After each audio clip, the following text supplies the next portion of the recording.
Čaute, dneska vás vítam pri novom videu.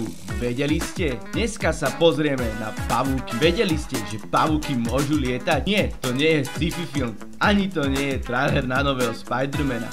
Niektoré pavúky skutočne lietajú, teda nie ako vtáky alebo lietadla. Skôr by som to prirovnal ako takí pavúči balónisti.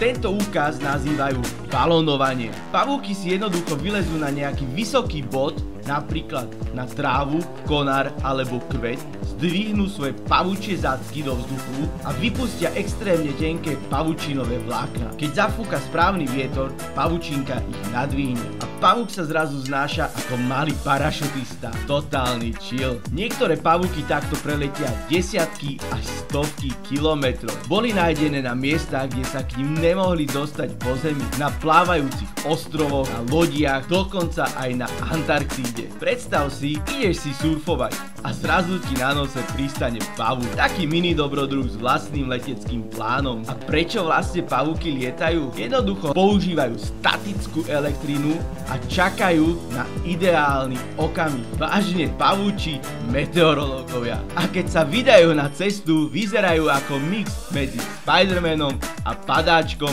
v ochotku. Len ich ešte nikto nezachytil na letisku s pasom. Takže na budúce, keď uvidíš pavúka na parapete, možno práve plánuje svoj výlet do Kalifornie. Alebo možno len čaká, kým mu konečne doma prestaneš utierať pavučiny. A ak ti toto video rozfúkalo hlavu ako pavučinu vo vetre, nezabudni dať like, komentík a daj odber. Inak ti dnes noci pavúk pristane rovno na čele. Plánom ti urobiť nočný room tour. Ďakujem za sledovanie a vidíme sa pri ďalšom videjku.